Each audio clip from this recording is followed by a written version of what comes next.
그렇습니다. 우리가 사실 아이를 기른다는 게 부모의 마음, 아비의 마음을 알아가는 것이죠.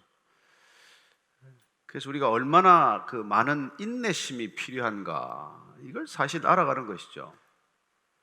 사람을 하나 이렇게 사람으로 만든다는 것, 사람으로 독립해서 한 인격체로 세울 수 있는 것은 얼마나 많은 시간이 필요하고, 또 얼마나 많은 인내가 필요하고, 또 얼마나 많은 사랑이 부어져야 하는지를 우리가 알아가는 것이죠. 사실 신앙의 길이란 그런 길이에요. 근데 신앙의 가장 큰 적은 뭘까요, 그럼? 사실은 그 신앙의 적은 교만이라고들 많이 얘기를 하지만, 또 어떤 분은 성급함, 조급함, 그게 신앙의 가장 큰 적이라고도 얘기를 합니다. 특별히 오늘날 우리 시대가 신앙생활하기 어려운 까닭은 삶의 흐름 전체가 너무나 조급한 거죠. 우리가 음식도 패스트푸드를 먹는 게 일반적이 되어버렸고, 뭘 자판기에 뭘 넣어서 금방금방 나오지 않으면 자판기를 두들기고, 인형이 금방 안 나오면 인형을 때려 부시고 이런 일들이 일어난단 말이에요. 너무 다들 그냥 급한 거죠. 근데 그 급하다는 게 얼마나 신앙에서는 위험한 요소인지 몰라요. 오늘 여러분하고 나누고 싶은 말씀은 바로 이 주제인데, 제목을 보면은 무슨 소린가 할지 모르겠어요. 왜 걸음을 더 주려고 하나? 왜 걸음을 더 주려고 하나? 이 얘기는 예수님께서 특별히 이 조금 뜬금없이 비유를 하시는 바람에 성경을 읽는 사람들은 왜 이 비유가 여기 들어갔지 하는 내용을 잘 알기가 쉽지 않은 그런 비유예요.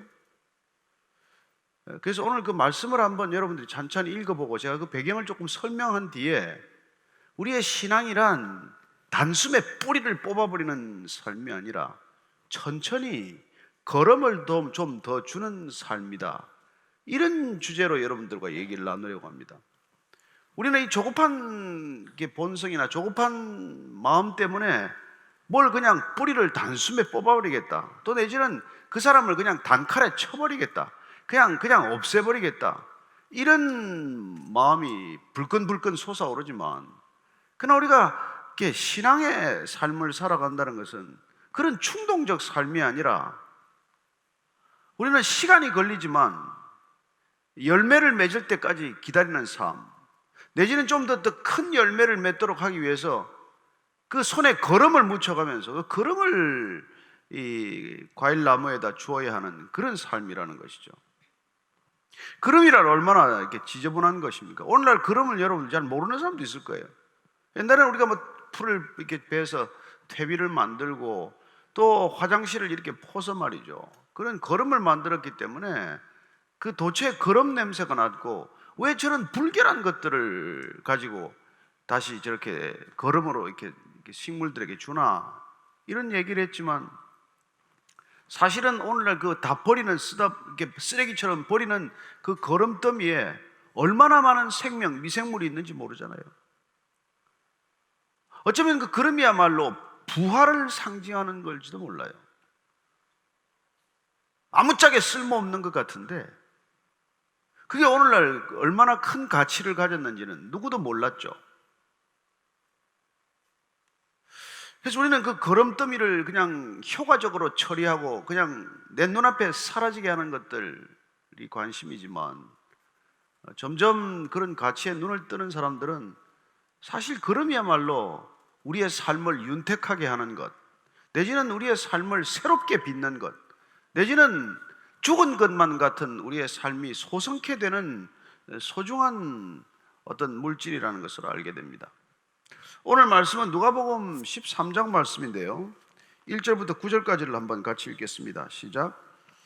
그때 마침 두어 사람이 와서 빌라도가 어떤 갈릴리 사람들의 피를 그들의 제물에 섞은 일로 예수께 아뢰니, 대답하여 이르시되, 너희는 이 갈릴리 사람들이 이같이 해받음으로 다른 모든 갈릴리 사람보다 죄가 더 있는 줄 아느냐? 너희에게 이르노니 아니라, 너희도 만일 회개하지 아니하면 다 이와 같이 망하리라. 또 실로암에서 망대가 무너져 치여 죽은 18사람이 예루살렘에 거한 다른 모든 사람보다 죄가 더 있는 줄 아느냐? 너희에게 이르노니 아니라 너희도 만일 회개하지 아니하면 다 이와 같이 망하리라. 이에 비유로 말씀하시되 한 사람이 포도원에 무화과 나무를 심은 것이 있더니 와서 그 열매를 구하였으나 얻지 못한지라. 포도원지기에게 이르되 내가 3년을 와서 이 무화과 나무에서 열매를 구하되 얻지 못하니 찍어버리라. 어찌 땅만 버리게 하겠느냐? 대답하여 이르되 주인이여 금년에도 그대로 두소서. 내가 두루 파고 거름을 주리니 이후에 만일 열매가 열면 좋거니와 그렇지 아니하면 찍어버리소서 하였다 하시니라. 네, 오늘 이 본문 말씀에 두 가지 사건 사고가 등장합니다. 예수님 당시에 일어났던 사건, 예수님 당시에 있었던 사고가 기록되어 있어요. 한 사건은 빌라도라고 하는 그 당시 총독이 갈릴리 사람들을 사형에 처해서 그 피를 그들이 드리는 제물에 섞어서 드리는 끔찍한 일을 저질렀다는 것입니다. 이 일들을 가지고 온 제자들의 전언하는, 이 소식을 전하는 제자들은 흥분했을 거예요. 빌라도가 어떤 그런 인간이 있을 수가 있겠느냐? 두 가지를 추측해 볼 수 있습니다. 어쩌면 빌라도 이런 작자는 정말 없애버려야 되는 작자입니다 하는 뜻을 가지고 이 말을 전했을 수도 있고, 아니면 빌라도가 그렇게 끔찍하게 사형을 집행한 사람들은 그야말로 죽어 마땅한 사람들이다, 이런 생각을 가지고 있을 수 있다는 것입니다. 어쨌건 예수님께서는 그런 사형에 처한 죽음을 맞은 사람들의 죄가 너희들보다 더 많지 않다, 이런 얘기를 해주세요. 그리고 너희도 만일 회개하지 않으면 이런 사람들 죽음을 맞듯이 그렇게 죽음을 맞을 수도 있다는 것입니다. 왜 꼭 그들에게만 그런 일이 일어난다고 생각을 하느냐? 너희들에게는 그런 일이 일어난다고 생각하지 못하느냐? 이런 얘기를 한 거죠. 자, 또 하나는 어떤 사건입니까? 실로암 망대가 무너졌어요. 그래서 예루살렘에 있는 18사람이 죽었는데 공사 중에 죽은 것이죠. 끔찍한 사고죠. 그래, 그 당시에는 이런 사고를 만나서 죽게 되면은 필시 다른 사람보다 죄가 많아서 죄값을 받았다라는 생각들이 있어요. 쉽게 속단하는 것이죠. 아무 죄가 없이 그런 일이 일어나겠어? 왜 하필 이렇게 코로나 바이러스가 돌아다니는데 그 사람이 걸려서 죽은 이유가 있겠지. 그 사람들이 다른 사람보다 좀 나쁜 일을 더 했거나 그러니까 그게 걸리지. 이렇게 생각하기 속단하기 쉬운 우리들을 향해서 예수님께서는 뭐라고 말씀하십니다. 아니라 너희도 만일 회개하지 아니하면 그런 일이 생길 수 있다. 또 혹은 그 사람들이 너희들보다 죄가 더 많아서 그런 불행, 그런 사건, 그런 억울한 일을 겪을 건 아니라는 거예요. 그러고는 이 이어지는 비유를 이렇게 말씀하고 있습니다. 무화과 나무를 심었는데 3년 동안이나 지켜봤는데 이게 열매를 못 맺으니까 이게 찍어버리겠다. 예? 일꾼이 이렇게 와서 일하는 거예요. 포도원 주인한테 와가지고, 포도원지기한테. 이 3년 동안이나 무화과 나무를 지켜봤는데 열매가 없습니다. 이놈 이 나무 찍어버리겠습니다. 땅만 더럽힐 뿐입니다. 땅만 버려놓고 아무 열매가 없습니다. 그랬더니 주인이 그런 얘기를 했더니 포도원지기가 이렇게 말하는 거예요. 주인님, 금년에도 그냥 두십시오. 내가 두루 파고 거름을 더 주겠습니다. 지금 이렇게 얘기하는 거예요. 그래, 만약 열매가 열리면 좋겠지만 열매가 열리지 않으면 그때 가서 찍어버리더라도 늦지 않지 않습니까? 올 한 해만 좀 더 두고 보십시다. 이런 비유를 들어서 설명을 하셨다는 것입니다. 저는 주님께서 지금 이 전체적인 상황은 사마리아 땅을 지나가면서 일어나는 일들이에요. 그래서 오늘 두 가지 단어가 여러분들에게 귀에 들어와야 됩니다. 하나는 찍어버리자 하는 음성이 들려야 되고, 또 하나는 잠깐 제가 좀 거름을 더 주겠습니다. 좀 두고 보십시오. 조금만 기다리십시오. 내가 거름을 좀 더 주겠습니다. 이런 두 가지 입장과 태도가 지금 우리 눈앞에 펼쳐지고 있는 거란 말이에요. 우리는 어느 쪽입니까? 저와 여러분들은 어느 쪽에 가까울까요? 그냥 찍어버립시다. 없애버립시다. 우리는 늘 힘을 의존하고자 하는 충동에 사로잡힙니다. 권력을 의지하고자 하는 충동에 사로잡히는 것이죠. 단숨에 해결하고자 하는 그런 욕망이 늘 우리 안에 불끈불끈 솟는다는 것입니다. 아이들의 버릇도 단숨에 잡고 싶고, 거짓말하는 사람도 단숨에 처단하고 싶고, 어쨌거나 우리 눈에 그냥 거슬리면은 그냥 한눈에 그걸 없애버리고 싶은 그런 욕망들을 가지고 있다는 거예요. 예수님의 제자들은 다를까요? 그러지 않았습니다. 앞에 9장을 보면은 누가복음 9장에 이런 일이 있어요. 예수님께서 예루살렘으로 굳게 마음을 먹고 올라가시다가 그 사마리아 땅을 지나는데 사마리아 사람들이 저 사람들 유대인이구나, 예루살렘으로 올라가는구나, 그래서 숙소를 내주지 않아요. 어디 잠잘 데가 없어요. 그랬더니 예수님의 두 제자가 이렇게 말합니다. 한번 같이 읽겠습니다. 시작. 제자 야고보와 요한이 이를 보고 이르되 주여, 우리가 불을 명하여 하늘로부터 내려 저들을 멸하라 하기를 원하시나이까? 예수께서 돌아보시며 꾸짖으시고 함께 다른 마을로 가시니라. 예수님께서 지금 제자들 데리고 가는데 숙소를 제공하지 않는다는 이유로 야고보하고 요한이 주님, 예수님, 불을 내려서 이들을 그냥 싹 쓸어버려야 되지 않겠습니까? 그랬더니 예수님께서 돌아보시면서 꾸짖으셨어요. 어떤 사본에 보면은, 성경 사본에 보면은 너희들 지금 무슨 정신으로 이런 얘기를 하니? 나는 사람을 멸망시키러 온 게 아니라 구원하러 왔다고, 이런 얘기를 덧붙인 사본이 있어요. 이 녀석들 그냥 싹 단칼에 쓸어버립시다. 그랬더니 예수님께서 너희들 지금 무슨 정신을 가지고 이런 얘기를 하고 있니? 어쩌면 예수님께서 이따금 제자들을 잘 꾸짖으신 게 아니잖아요. 정말 특별한 일이 아니고서는 나무라실 일이 아닌데 이런 충동적인 이 폭력성, 여기에 대해서는 단호하게 말씀을 하십니다. 왜냐하면 우리가 신앙의 길을 간다는 것은 이런 충동적인 폭력성과는 함께 할 수가 없기 때문이에요.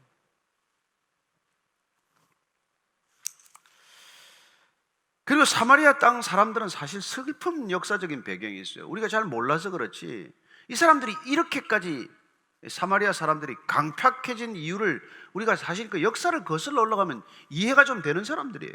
왜 유대인들에 대해서 그렇게 감정이 상했는지. 여러분, BC 7세기 8세기 때 이 사마리아 땅이, 그러니까 북이스라엘이었죠. 아수르가 침략해서 내려왔어요. 그래가지고 아수르의 침략을 받아서 아주 그냥 완전히 황폐, 그냥 깡그리 다 쓸어버린 것이죠. 그리고는 그 지역에 유지급에 속하는 사람들 2만 7천 명을 포로로 잡아서 끌고 가버렸습니다. 아수르가 얼마나 끔찍하게 그 사람들 대접했는지는 그야말로 입에 다 올릴 수 없을 정도로 처참하게 그들을 대접했어요. 그러고는 그 데리고 간 사람들은 나중에 역사 속에 흔적도 없습니다. 어떻게 뭐 살았는지 죽었는지 흔적이 없어요. 그리고는 아수르는 다른 지방을 침략해가지고 그 지역의 사람들을 또 사마리아 땅으로 데리고 끌고 내려옵니다. 그래서 완전히 섞어버리는 거예요. 저항을 하거나 만약에 혁명을 일으킬 만한 소지가 있다면 싹을 잘라버리겠다는 것이죠. 그런 그 비참한 일을 경험한 사람들, 그래서 그야말로 유대인의 정체성이 사라진 거죠. 그랬기 때문에 갈릴리성 이쪽 남유대 사람들은, 유다 사람들은 이들을 쳐다보지도 않았단 말이에요. 그런 비극을 안타까워하거나 그런 상처를 어루만져 주거나 한 건 없고, 저 사람들은 짐승만도 못하다, 인간도 아니다, 그렇게 700년을 그렇게 대접받고 살아온 사람들이에요. 그러니 유대인들이 와서 잠 좀 재워달라고 그러면 그걸 재워주겠습니까? 그 예수님께서는 그렇게 흥분하는 제자들을 가라앉히고 가자, 다른 마을로 가자. 그 사람들에 대해서 흥분하거나 찍어버리거나 할 일이 아니라는 것이에요. 예수님께서는 그렇게 나무가 열매를 맺지 못한다고 단숨에 찍어버리자 하는 그 주인의 강팍한 제안에 대해서 이 포도원 지기는 제가 걸음을 좀 더 주겠습니다. 좀 지켜보십시오. 열매가 맺히면 좋지 않겠습니까? 안 맺히면 그때 가서 또 생각해 보십시다. 이게 여러분, 우리가 신앙인의 삶을 비유하고 있다는 것을 놓쳐서는 안 된다는 것입니다. 우리가 예수님을 따른다는 것, 예수님의 사랑받은 자로 살아간다는 것은 우리가 단숨에 찍어버리고 싶은 이 충동, 이 욕망을 끊임없이 절제하고 끊임없이 이걸 다스려야 하는 삶이라는 거예요. 어떻습니까? 여러분들 예수 믿는다고 성격이 그렇게 확 변하지는 않잖아요.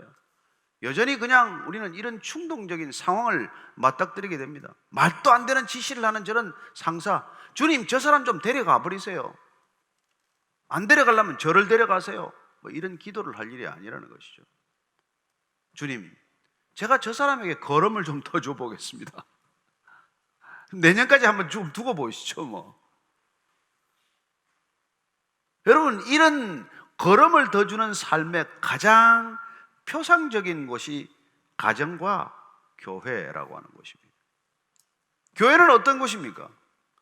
찍어버리고 싶은 사람을 조금 더 참고 조금 더 견디고 조금 더 걸음을 주는 곳이라는 것이에요.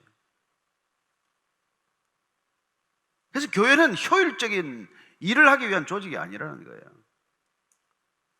여기 열심히 일해서 돈을 봅니까? 열심히 일해서 돈을 버는 건 이단들 아니에요. 비즈니스 만들어가지고 돈을 버는 걸 교회라고 말할 수 있습니까? 아니에요. 여기는 우리가 손에 묻히고 싶지 않은 그 걸음을 더 주어야 하는 곳입니다. 가정이란 우리가 아무짝에도 쓸모없어 보이는 그 어린 연약한 생명에게 끊임없이 우리가 걸음을 더 주는 곳이에요. 여러분, 애가 한번 제가 제 발로 일어나서 대소변을 가리고 걸어가려면 얼마나 많은 기저귀를 갈아줘야 합니까? 그렇게 비효율적인 일이 어디 있어요? 그래서 돈 많은 사람들은 자기가 기저귀 안 갈아줍니다. 효율적으로 일할 수 있는 사람을 불러다 쓰는 것이죠. 뭐하러 내 손에다가 대소변을 묻히겠어요? 가장 비효율적이고 비경제적인 일인데. 그럼 만약에 주님께서 우리가 이렇게 사고를 칠 때마다 찍어버리자 하는데 예수님이 예스 했으면 우리는 이 자리에 앉아 있겠어요? 주님께서 우리를 견디고 또 견뎌주셨고, 주님께서 끝없이 우리에게 걸음을 더 주십시다. 하나님께서 우리를 그냥 없애버리자 이랬을 때 주님께서 우리를 위하여 좀 기다리십시오. 제가 걸음을 좀 더 주겠습니다. 그게 주님의 중보 기도라고 말합니다. 모세는 어땠습니까? 이스라엘 백성들을 끌고 광야를 지나면서 얼마나 힘든 일을 많이 겪습니까? 하나님께서 또 이들을 다 쓱 쓸어버리자, 없애버리자, 다시 시작하자. 안 됩니다. 안 됩니다. 제가 걸음을 좀 더 주겠습니다. 걸음을 더 주겠습니다. 다윗은 어떨까요? 나를 못 살게 구는 사울 왕이 그냥 특공대를 편성해가지고 힘들게 만들고 나를 괴롭게 만들고 어렵게 만드는데 내 수중에 들어와서 그냥 단숨에 목을 딸 수도 있는 그런 상황이지만, 부하들은 그렇게 말하죠. 지금 죽여버립시다. 절호의 찬스입니다. 아니다. 조금 더 기다려보라. 이렇게 조급한 삶의 리듬을 가지고 살아가는 현 이 시대에 우리 그리스도인들은 정말 어떻게 살아가는 것이 신앙의 삶일까요? 그래가지고 무슨 경쟁력이 있겠습니까? 걸음이나 주고 앉아 있는데. 근데 신기하게도 그런 삶에 놀라운 능력이 나타났다는 것입니다. 우리가 그런 삶을 결단하고 살아갈 때 정말 하나님께서는 우리에게 그런 걸음을 주는 시간보다도 더 귀중한 시간, 더 소중한 보상을 우리에게 약속하고 계십니다. 그것은 우리도 살아나는 것을 경험하는 것이죠. 신기하게 걸음을 주는 삶 가운데 생명력이 솟아난다는 것을 해본 사람만이 알아요. 그래서 아이를 키워본 사람이 또 아이를 놓지 않습니까? 저는 우리 안 가운데 끊임없이 그냥 없애버리고 싶은 생각, 새로 시작하고 싶은 생각, 끊어버리고 싶은 생각, 이런 충동들을 우리가 이겨낼 수 있는 힘을 달라고 기도하셔야 합니다. 결혼 생활이 결코 쉽습니까? 쉽지 않죠. 그냥 그만두고 싶은 때가 왜 없겠습니까? 왜 새로 시작하는 사람, 좋은 사람 만나서 새로 한번 시작해보자, 그런 충동적인 생각이 왜 없겠어요? 그러나 그때마다 제가 걸음을 좀 더 주기로 결단하시고, 그렇게 걸음을 주고 또 주었더니 주님께서 어떤 사람들을 얻게 되십니까? 베드로와 같은 대단한 교회의 기초를 얻게 되는 것이죠. 그렇게 충동적이고, 그렇게 사람들한테 나서기 좋아하고, 그렇게 자기가 무엇이나 된 줄로 아는 그 사람에게 주님께서 걸음을 자꾸 더 주었더니 그런 일이 일어나는 것이죠. 그래서 이 주인이 그대로 두고 보십시오. 좀 더 그대로 두고 보십시오. 이 표현이 예수님이 십자가에서 부르짖는 표현과 겹치는 것을 보게 됩니다. 지금 예수님이 이 비유를 통해서 주인은 찍어버리자 이렇게 말씀하셨는데 안 됩니다. 좀 더 두고 보십시다. 그대로 두고 보소서. 이렇게 말씀하는 이 그대로 두고 보소서의 바로 이 표현이 예수님께서 십자가에 달리셔서 본인에게 못질하는 로마 군인들을 향한 기도와 일치하는 것을 보게 됩니다.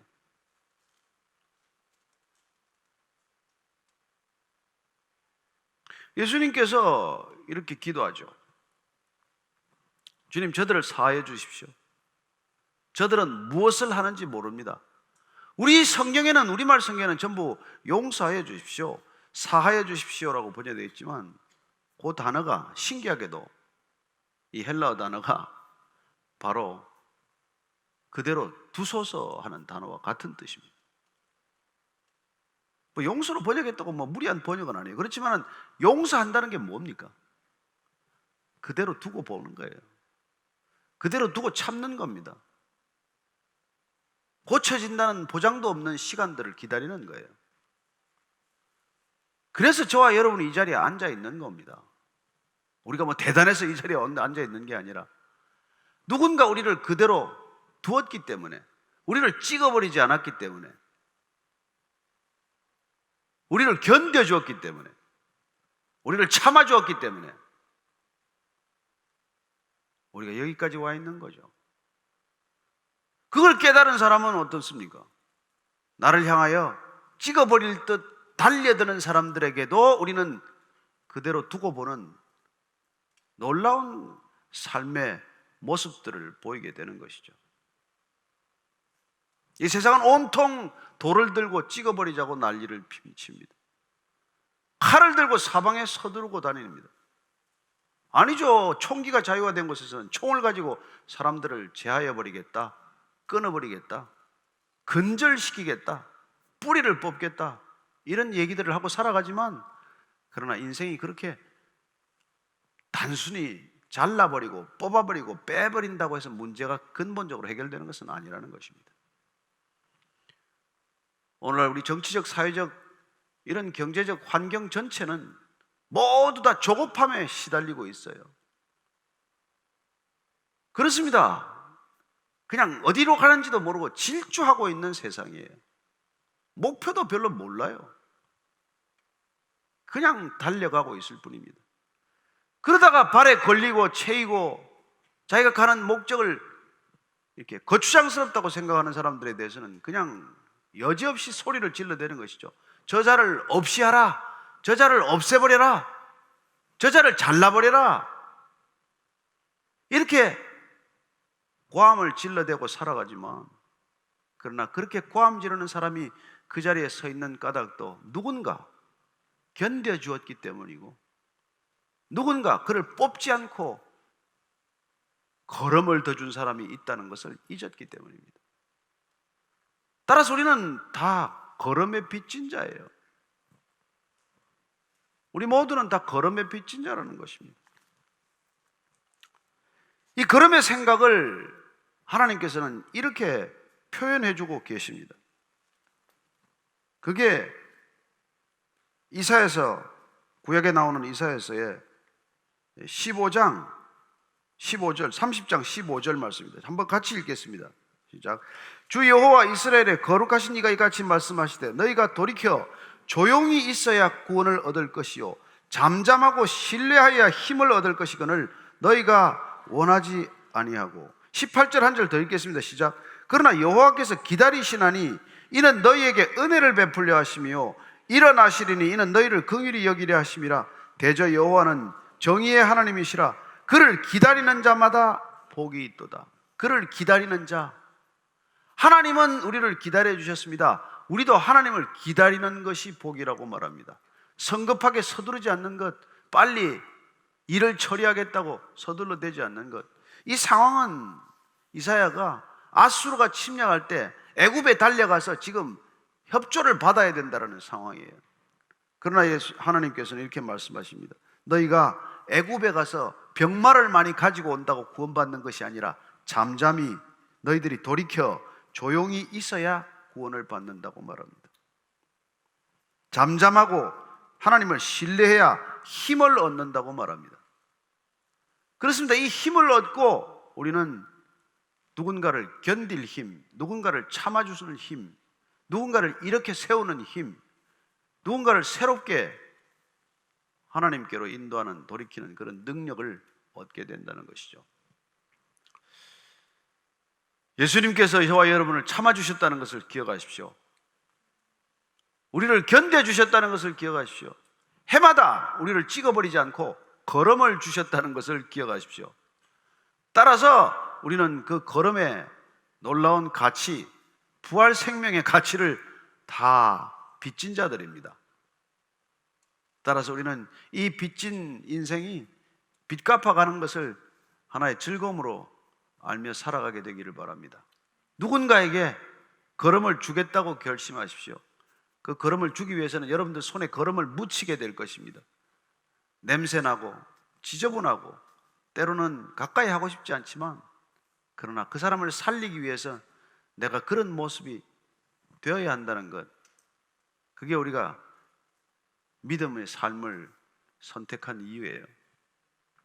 저는 여러분들이 그런 놀라운 걸음 주는 인생 되기를 바랍니다. 찍어버리는 인생 되지 않기를 바랍니다. 단칼에 사람을 없애버리는 그런 충동에 시달리지 않게 되기를 축복합니다. 기도하겠습니다. 하나님 아버지, 정말 주님께서 우리에게 해마다 걸음을 주셨기에 여기까지 왔습니다. 주님 사랑합니다. 주님께서는 그 사랑을 우리에게 걸음 주는 모습으로 다가오셨는데 우리는 늘 그 사실을 잊어버리고 정말 충동이 일 때마다 저 사람은 없애버려야 돼, 저 사람과는 헤어져야 돼, 저 사람과는 다시 보지 말아야 돼, 그런 결정을 쉽게 내립니다. 주님을 진실로 따르는 정말 제자도의 길을 걷는다면 그런 충동을 이길 수 있는 놀라운 은혜의 삶이 되게 하여 주옵소서. 예수님 이름으로 기도합니다. 아멘. 오늘 이렇게 뭐 훤히 다 빌 줄 알았더니 그래도 마스크 쓰시고 나타나셔서 참 감사하십니다. 우리가 마스크를 쓰고 예배를 드릴 거라고는 생각도 못 하셨죠. 근데 이런 일이 생기는 거예요. 이거하고 연관된 질문이 왔는데요. 네. 유명한 예언가들이 전염병으로 지구가 멸망한다고 했고, 어떤 이는 그게 오늘이 아닌가 걱정도 합니다. 우리 크리스찬들은 캐톨릭이나 기독교 신자거나 무교인 예언가들이 한 말을 어떻게 받아들여야 할까요? 저는 주님께서 종말에 관한 얘기를 하셨기 때문에 뭐 그 확실한 답을 주셨어요.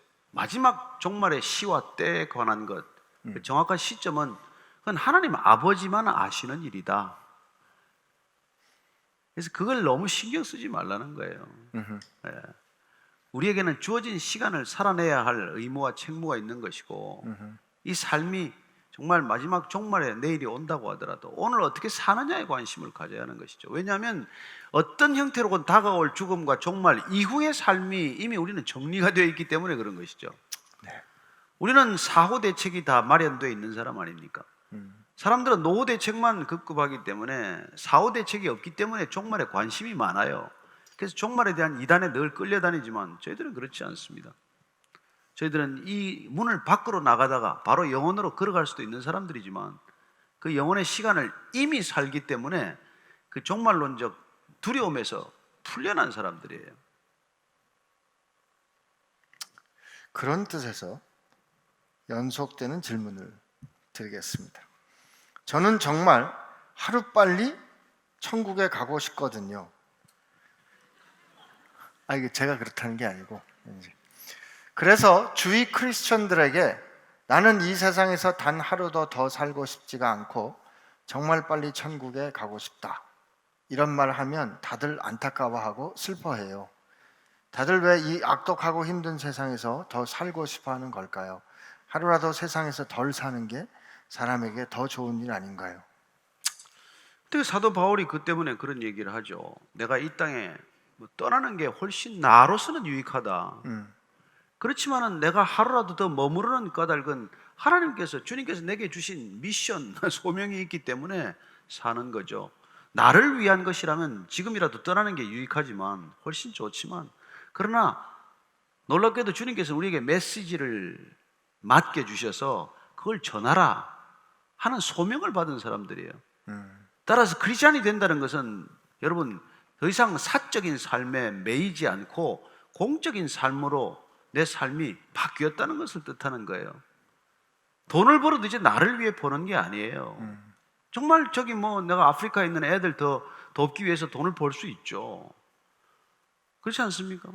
심지어 내가 마라톤을 하더라도 하나님을 기뻐하기 때문에 뛸 수 있는 것이고, 그런 것들이 여러분 꼭 우리가 죽음을 갈망하기 때문에 더 이상 살아 뭐하냐 이런 건 정말 어떻게 보면 아직도 여전히 자기 삶이 자기 거라고 생각하는 이유죠.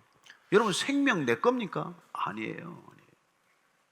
목사님, 저는 그런 면에서 이 천국, 죽어서 천국 가는 이 부분은 이게 혹시 복음이 주는 그 메시지의 절반만 우리가 이해하는 거 아닌가, 그런 생각이 제일 좀 위태한 게 들기도 해요. 그거죠. 천국을 자꾸 장소적 개념으로 이해하는 거, 시간적 개념으로 이해하는 게 문제죠.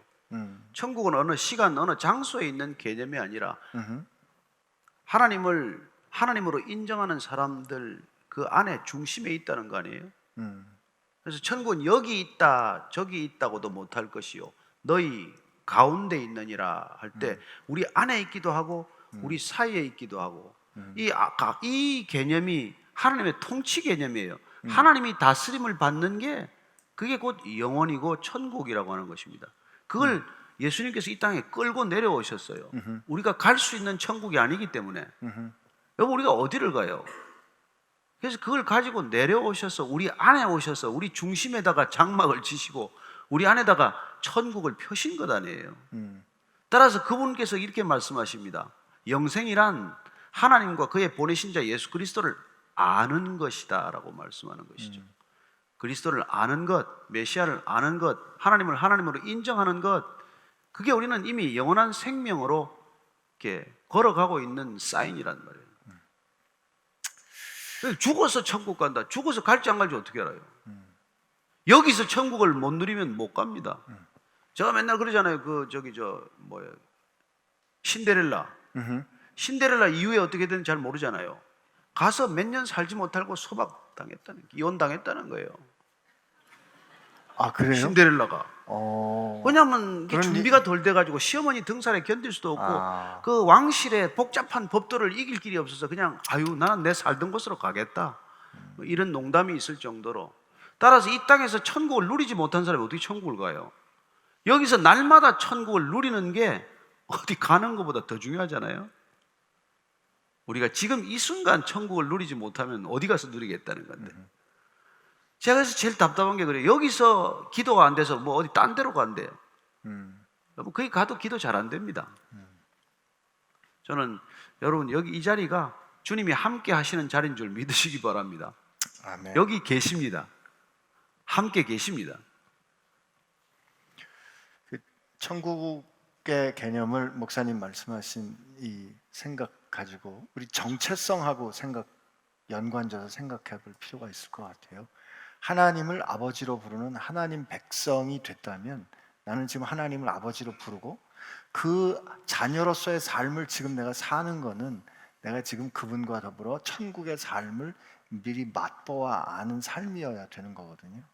그러니까 우리의 그 천국과 관련된 우리의 삶이 마치 죽음 이후로 쭉 미뤄뒀다가 우리가 그냥 어떻게든 참았다가 천국에 가는 게 아니고, 우리는 그 삶을 지금 살아야 되는 거고, 그래서 우리가 이 세상을 돌봐야 되기도 하는 거고 누군가 이웃을 사랑해야 되는 거기도 하고 그런 거 아닐까 제가 싶어요. 과학적으로 이렇게 표현을 좀 빌어서 설명하는 게 이런 방식이 있는데, 그 1차원이 구원받는 것은 2차원 안에 내포되어 있다는 걸 아는 거예요. 2차원이 구원받는 길은 3차원 속에 내포되어 있다는 걸 아는 거라고요. 그래서 우리가 3차원 시공간 차원에 살아가지만 이 시공간 차원이 보다 높은 차원에 이게 내포되어 있다는 걸 아는 것, 이게 곧 구원이에요. 따라서 우리가 다른 데로 갈 수가 없는 거죠. 1차원이 가면 어디를 가요? 2차원 안에 있다는 걸 아는 것. 우리는 영원이라는 것, 지각하는 순간, 무한이라는 것을 자각하는 순간, 우리 놀랍게도 그게 함께 내포되는 삶을 누리기 시작하는 것이죠. 그래서 이미 영원을 사는 존재가 된다는 것입니다. 주님께서 그걸 알려주러 오셨어요. 그분은 나는 하늘로부터 왔다, 영원으로부터 왔다, 이런 얘기를 계속해서 해주시는 것이죠.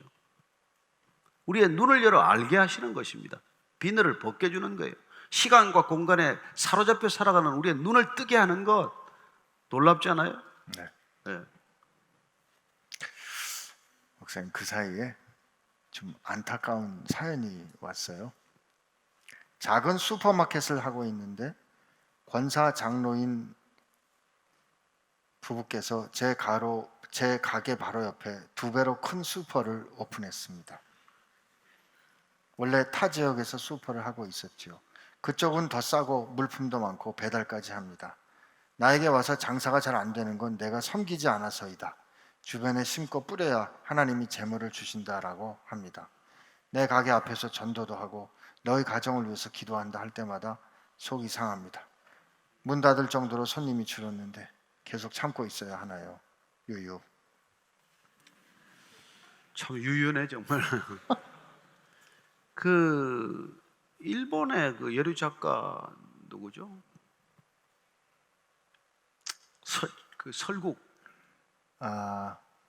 미우라 아야코. 네. 미우라 아야코가 그 가게가 너무 잘 됐어요.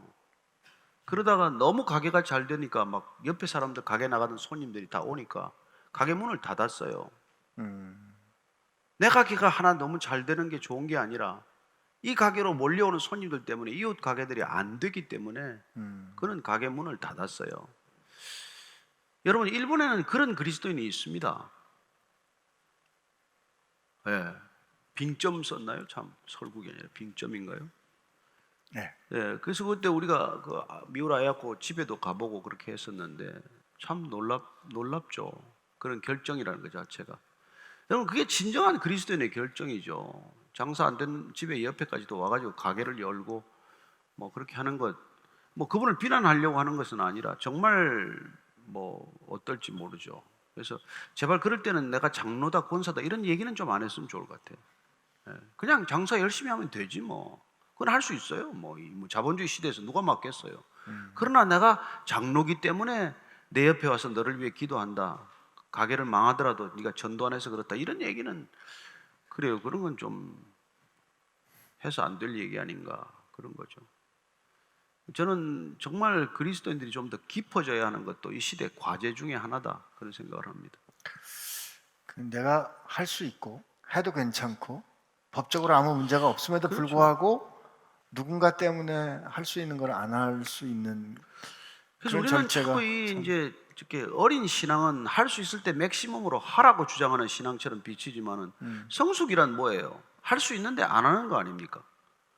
성숙하다는 게 뭐예요? 내가 욕할 수 있지만 욕 안 하고 내 힘으로 잘라버릴 수 있고 그냥 뿌리를 뽑아버릴 수 있지만은 걸음을 더 주는 것, 그게 성숙한 삶의 태도 아니겠어요?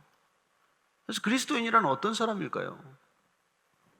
그냥 뭐 난 망하게 하려면 할 수 있죠. M&A 하고 뭐 키우고 해외 투자 받고 하면은 다 되지만 해서 안 될 비즈니스가 있단 말이에요. 대기업은. 그래서 저는 대기업들이 정말 중소기업을 이렇게 침범하는 건 정말 안타까워요. 예. 정말 그리스도인이라면 그렇게 할까? 내가 장사되고 돈 된다고 그걸 다 싹쓸이 할 수 있겠어요? 해서 안 될 일이죠. 네. 아무튼 우리 이 자그만 슈퍼와 큰 슈퍼가 하여튼 그 가운데 샬롬이 있도록 우리 정말 제가 지난번에 그 우리 좀 작은 목회자들 몇 사람 모였는데 그 한 분이 갑자기 너무 감사하다 그래서 왜 그러냐 그랬더니 우리가 뭐 이렇게 무별 예배할 때 저희들 성도들이 그 교회를 찾아가 가지고 성도들 한 10명 드리고 예배 드리는데 와서 세 분이 오셔서 헌금하고 기도하고 그렇게 많이 도와주셨다는 거예요. 그래서 너무 고맙다는 얘기를 들었어요. 제가 뭐 고맙다는 얘기 들을 이유는 없죠. 그러나 저희들의 무별이 그런 연약한 교회, 작은 교회에 흩어져서 예배 드리고 그들을 찾아가서 같이 우리가 예배 드릴 수 있다면은 좋은 거 아니겠어요? 네. 11조를 어려운 시골교회 해도 되나요? 뭐 저는 뭐 제 교단 소속이 아니니까 뭐 저는 뭐 why not? 저도 그렇게 하고 있는데 뭐 그렇게 얘기하죠. 네. 예. 아멘입니다. 해도 됩니다. 하십시오.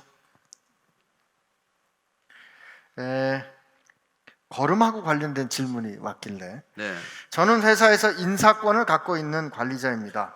회사에 오늘 말씀처럼 계속 걸음을 주고 인내하고 기다려줘야 하는 분이 계십니다. 저는 그분과 같이 직접적으로 일을 하지는 않습니다. 그런데 같이 일하시는 분들이 그분으로 인해 스트레스를 너무 많이 받아 하시고 일하기 힘들어 하십니다. 지난번 계약 만료 시에도 직원들을 타일러 이야기하고 그분께도 주의를 드리고 계약을 연장해 주었습니다. 변한 건 없는 채 곧 다시 계약을 해야 하는 시간이 다가옵니다. 고민이 많습니다. 제가 직접 같이 일하지 않으면서 다른 직원에게 참으라고만 말하기 어렵습니다. 어떻게 하면 좋을까요? 진짜 현실적인 고민이죠. 예. 제가 이 직장에 있을 때 그런 일이 있었어요. 그래서 이제 정말 이분은 제가 보니까 참 좋은 점이 많은데 이 일에 안 맞는 거예요. 그래서 제가 그분한테 그랬어요. 당신은 여기 이 직장 자체가 안 맞다. 당신 내가 보니까 아무래도 공부를 더 해야 될 것 같다. 그래서 결국 그분이 공부를 더 해서 결국은 뭐 교수가 되었어요. 그래서 뭐 저한테 늘 감사하게 생각을 하는데 저는 그렇습니다. 이게 우리가 더 좀 면밀하게 보면 이 사람이 맞는 일을 우리가 조금 제한할 수도 있고 다른 사람들은 일 같이 할 수 없다는데 그 사람한테 견디라고만 말할 수 없는 것이죠. 나 혼자 그 사람을 견디는 게 아니니까. 그러니까 우리가 그런 경우에는 정말 이렇게 그 사람을 어떻게 돕는 게 진짜 돕는 건지를 생각해야 되는 것이죠. 그냥 견뎌주는 게 걸음 주는 게 아닐 수도 있다는 겁니다. 그냥 시간을 끄는 것 자체가 걸음을 주는 게 아니라는 것이죠. 오히려 그 사람에게 정말 더 많은 기회를 주는 것, 또 다른 데 옮길 수 있도록 생각에 도전하는 것, 그런 것들이 더 돕는 길이 될 수도 있다는 것이죠. 그러니까 걸음을 준다는 거는 그냥 참는 게 아니라 때로 그럼요. 직면하기 어려운 사실을 직면하는. 내가 걸음을 줄 수 있는 방법은 무수한 거 아닙니까? 돈으로 도울 수도 있고 내가 뭐 정말 조언으로 도울 수도 있고 또 함께 시간을 들으면서 고민을 들어줄 수도 있고 그 사람은 그렇게 일의 업무의 효율이 안 오르는 이유가 집에 가정 문제일 수도 있지 않습니까? 제가 아는 CEO는 그렇게 직원들 늘 업무 효율이 안 오르면 집에 데려가서 밥을 먹였어요. 걸음을 준 거죠. 그러면서 그 얘기를 다 찬찬히 듣고 보니까 필시 그게 이혼 위기를 겪고 있거나 무슨 문제가 있었다는 것이죠. 그래서 그분에게 정말 같이 기도해주고 같이 정말 위로해주고 회사에서 할 수 없는 거니까 집에 와서 토요일마다 그분은 가서 가락시장에 가서 말이죠 무슨 음식을 사와가지고 자기가 직접 손수 요리를 해가면서 그래서 한 가정을 살리니까 그 가정이 결국은 뭐 직장에서도 더 많은 업무적 성과를 낼 수가 있었다 그런 얘기를 들었는데 그래서 우리는 뭐 여러 가지 방법이 있을 수 있다는 것입니다. 우리가 찍어버리려고 생각하지 않았다면 걸음을 더 주겠다고 생각했으면 어떤 방법이어야 하는지를 정말 기도하고 지혜를 얻어야 하는 것이죠. 오늘 이걸 유튜브로 라이브를 처음 했더니 질문이 아주 쇄도하고 있습니다. 제가 이걸 어떻게 해야 될지 지금 다 답할 수는 뭐 없겠죠 우리가. 그래서 요 질문을 하나 하고 시간이 되면 하나 더 여쭙고. 저는 그림도 그리고 글도 쓰고 하는데요. 예전에는 그러다 보면 제 안에 어둡고 파괴적인 부분들이 표현되기도 했습니다. 그런데 이제 하나님을 만나고 보니 어떻게 해야 할지 모르겠어요. 하나님의 아름다움을 나타낼 수 있는 그런 것들을 만드는 것이 옳은 것일까요? 저는 첫째 예술가들한테는 뭐 제가 뭐라고 할 말은 없지만 예술성이란 돈에 잠식당하지 않는 것이죠. 참된 예수를 우리가 지향한다면 뭐 돈이 생길 수도 있고 안 생길 수도 있지만 돈이 먼저일 수는 없는 일 아니겠어요. 그래서 저는 그분이 그런 점에서 좀 자유로웠으면 좋겠고, 제가 아는 분 연예인들이 그래요. 이 정말 성령이 충만하면 개그우먼들은 개그가 잘 안 돼요. 개그 순발력이 떨어져. 그래서 저는 너무 성령 충만해도 걱정이에요. 목사님 좀 말씀 네, 잘하셔야 조금 될 것 같은데. 참 어려운 문제인데, 정말 예수 믿는다는 건 전부를 거는 일이에요. 정말 이렇게 하나님께서, 우리 주님께서 재물과 하나님을 겸하여 섬길 수 없다 이런 말씀을 해주신 이유가 있습니다. 섬길 수는 둘 다 없어요. 우선순위가 분명히 정해지는 순간 한쪽을 못 섬기게 됩니다. 그게 우리에게는 이제 정직한 신분의 변화라는 것이죠. 그 변화를 우리가 받아들여야 돼요. 받아들여야 됩니다. 그러나 어쨌건 우리가 한쪽으로 확실하게 방향을 잡으면은 하나님께서는 놀랍게도 그쪽에서의 재능을 우리에게 허락하신다는 것입니다. 저는 실제로 그런 경험을 했어요. 그래서 우리가 어정쩡하게 양다리 걸치고 있으면 되는 일이 없어요. 그러나 분명한 내 태도를 정하면은 하나님께서 놀랍게도 그 태도를 정한 그 중심을 보시고 거기에 합당한 관계를 맺게 하시고 그 관계를 이어갈 만한 재능을 주시고, 그리고 놀랍게도 환경을 조성해 가시는 분을 만나게 됩니다. 네. 저는 분명하게 말씀드릴 수 있어요. 처음에는 막 단기간에는 죽을 것만 같죠. 이제 다 끊어졌나 보다. 근데 안 죽습니다. 사람 그렇게 쉽게 죽지 않아요. 그 목사님 누구죠? 그 영국의 그 락 그룹인데 U2인가 하는 그룹이 있는데, 이분들이 굉장히 강력한 영향력을 갖고 있는데 그 크리스천 메시지를 아주 분명하고 정확하게 담아내는 사람들이거든요. 그래서 어쩌면 이 하나님께서 그 예술적인 감성을 가진 사람들을 통해서 하나님의 영광을 드러내는 새로운 영감을 주실 거라고 믿고요. 문제는 목사님 말씀처럼 거기 정말 완전히 결정된 마음으로 거느냐 안 거느냐가 문제이지 않을까 이런 생각을, 제가 예술적이지 않아서 저는 하는 건지 모르겠지만 예수 믿는 일은 늘 그렇게 말합니다. 올인하는 삶이에요. 네. 올인하는 삶입니다. 그냥 취미생활 하는 게 아니에요. 그냥 좀 뭐 다녀도 되고 안 다녀도 되고 뭐 교회 좀 나가고 뭐 성경 좀 보고 이게 아니란 말이에요. 우리의 삶 전체를 드리는 결단이에요. 그럴 때 무슨 일이 일어납니다. 반드시 일어나요. 여러분, 올인하면 무슨 일이든지 일어나요. 그렇잖아요. 뭐 우리가 뭐 꼭 예수님한테 올인 아니라 무슨 일이건 자기 목숨을 다하는 사람은 무슨 일을 일으키고 말아요. 하물며 우리 신앙은 안 그렇겠습니까? 하긴 저 선교지 나가기 전에 네. 그 뭐 어차피 병원 그만둘 건데 나 한 언어만 써보자. 그래서 가운 입고 환자들 위해서 기도했던 적이 있는데, 네. 환자들이 저 사람 그 과학적인 의사가 아니라고 생각하지 않더라고요. 훨씬 더 신뢰가 생기고 저도 최선을 다해서 환자 볼 수 있고 정말 그 유익이 많았던 그런 경험이 있는데, 저도 제 친구가 이거 뇌 전문 뇌 서저리인데 꼭 수술할 때 환자한테 얘기합니다. 수술은 내가 최선을 다하겠습니다. 그러나 마지막 결과는 하나님이 결정하십니다. 제가 기도해도 되겠습니까? 어떤 환자도 다 기도하라고 그래요. 네, 네. 그 상황에 누가 기도하지 마세요 그러겠어요. 아니 진짜 이렇게 저도 나 당신 때문에 기도하고 싶다고, 그러고서 기도하고 났는데 그분이 저한테 나 죽거든 내 심장 줄 테니까 꺼내서 다 쪼개보고 나 같은 사람 살려줘 그랬던 분이 차트 그 당시에 보니까 불교 신자였거든요. 그러니까 위기의 순간이 됐을 때 내가 누구를 신뢰하고 어떤 사람인가를 정직하게 나누면 그게 진심으로 통하는 게 있더라고요.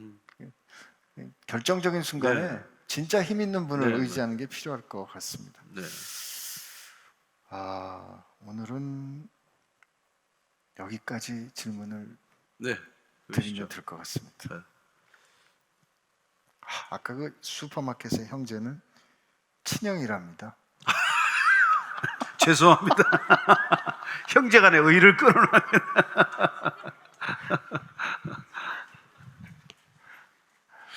또 다른 국면인 것 같죠, 그죠? 예, 그래서